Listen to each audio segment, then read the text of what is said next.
If this town could talk, it would shake its head and point at those two brothers. Sit well, sip palm wine, because today's gist is fire. By the end, you'll understand why some nicknames should never leave the tongue.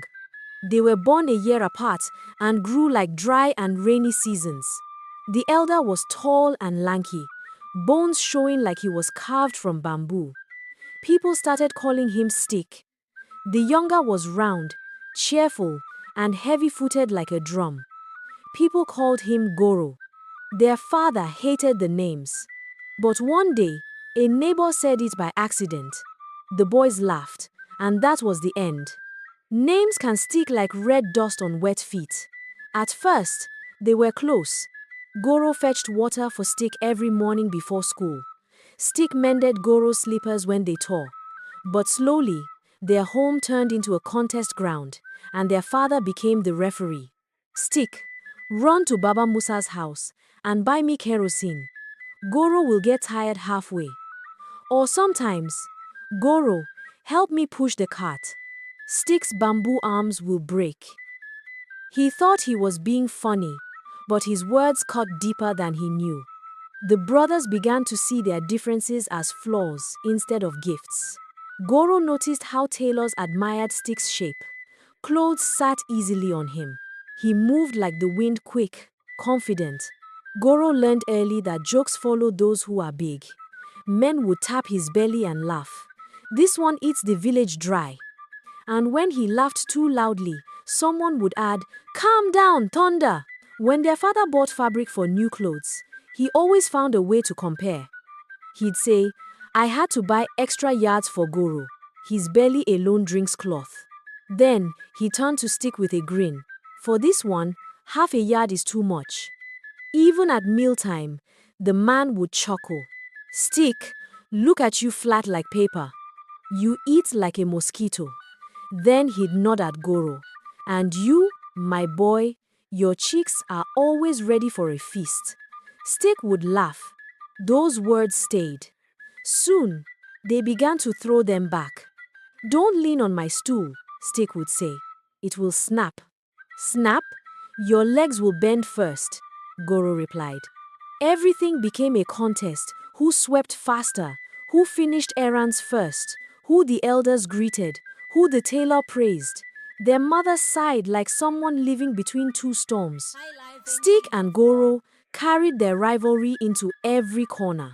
When their father sent them to fetch water, Goro balanced his pot easily, his steps steady as he walked.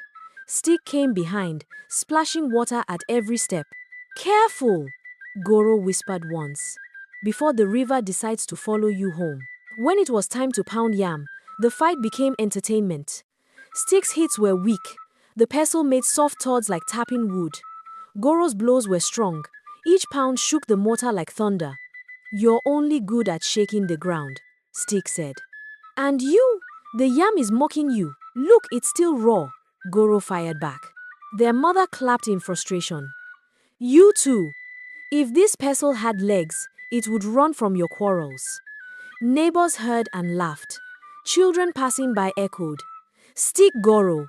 The names followed them like echoes in a cave.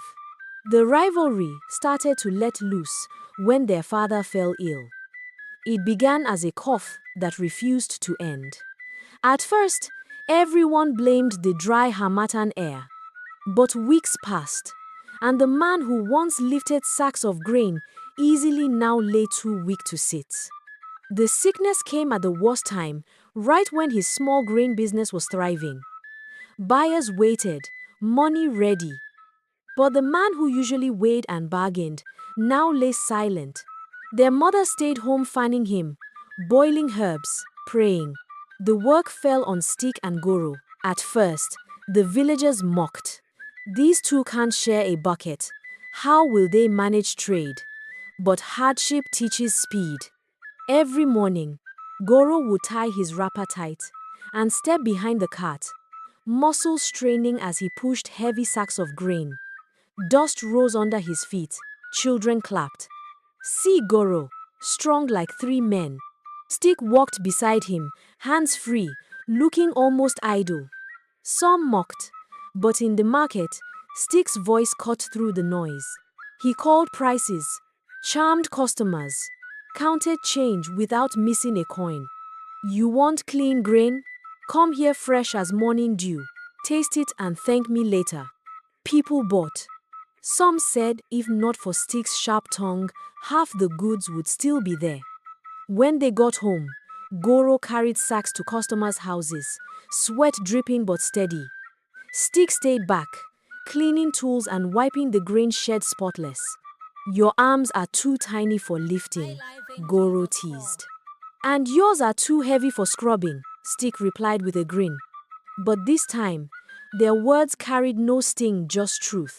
They had begun to understand that strength and skill both had their place. If you are still here, subscribe to Stories of Africa O. Day after day.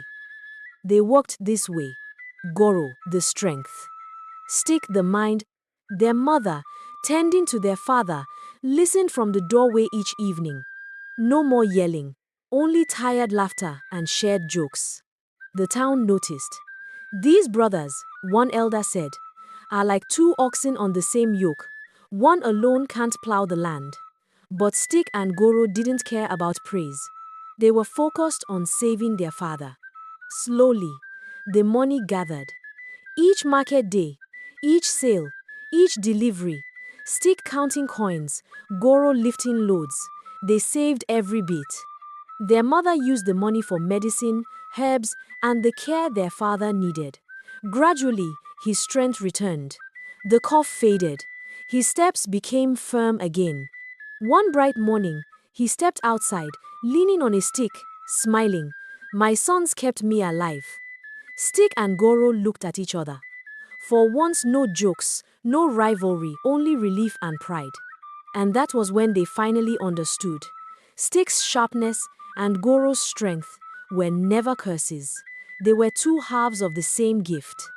Dear parents, words shape the hearts of your children. What seems like harmless teasing can create scars. Celebrate differences instead of comparing. No child thrives under competition. Love grows where acceptance lives.